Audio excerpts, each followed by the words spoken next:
Okay, I've gone and rebuilt my steering tie rods and steering arms. As you can see, I've gone and put in these new long steering arms with my custom saddle bracket universal joints, allowing much greater range of movement than just pure rod ends alone. And likewise, I've done a similar thing to the central steering arm, and as you can see, the steering arms are now a lot longer compared to what they were before down there. So I've added a few extra centimeters there. Likewise here, I've changed the angle of the steering arms from that 84 degrees to 99 degrees, 100 degrees pretty much, from the kingpin. And as a result, the tie rods are now pretty much 90 degrees to the tie rods when the steering is pointing straight ahead. So now, when I steer, you can see that we get quite good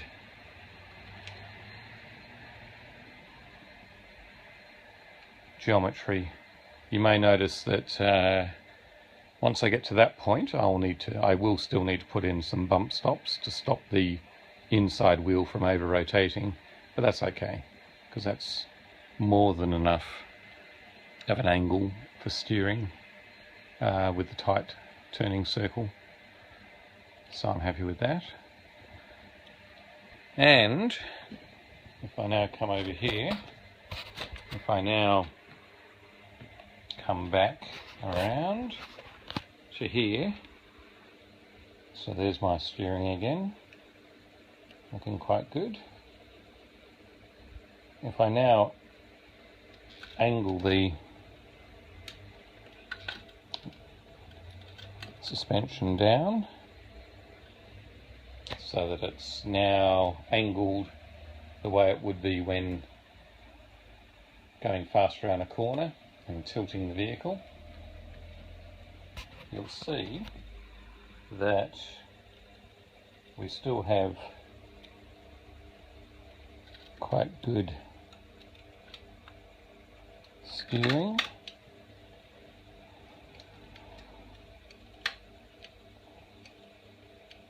Although the Ackerman compensation is not as accurate, and when I did some tests, I'll just drop this brake cable out of the way. That's interrupting my test. There we go. I found that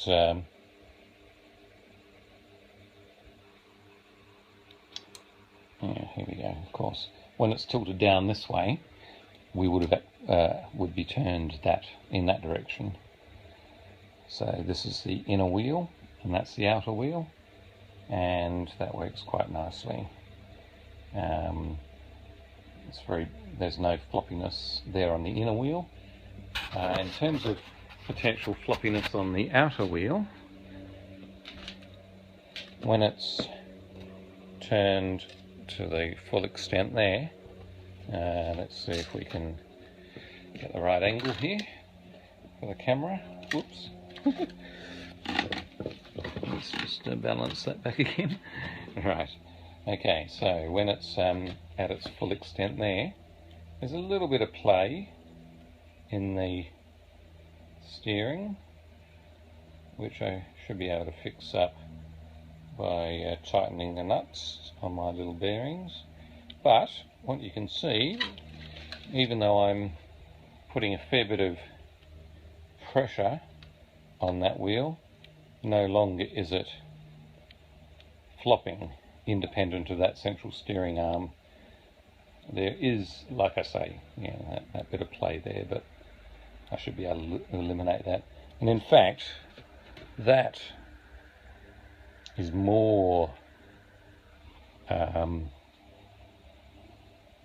greater amount of steering than I'd normally have when going fast around a corner. Normally I'd imagine I'd be taking a fairly wide radius at that speed, and yes, you should see it working reasonably well. What I have found is that when I went for a test run a bit earlier, when I'm upright, not tilting and turning through quite a tight turning circle, I don't get any wheel scrub. So the Ackerman compensation looks like it's pretty much perfect. When I'm tilted, I do get a bit of wheel scrub, tyre scrubbing, because the geometry, the Ackerman has been knocked out a bit by the tilted kingpins, but it doesn't seem extreme at this time anyway. I guess we'll see once I finish the vehicle and start riding it for real.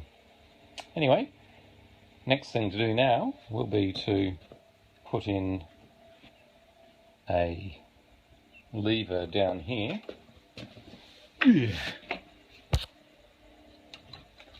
A lever down here, coming up probably like that, which with a couple of bearings here, which will then be connected with tie rods to the steering levers, which will go here. So they will be converted to side-to-side motion to actuate the steering. So hopefully, fairly soon, I might be able to get the steering done and the vehicle into a drivable situation.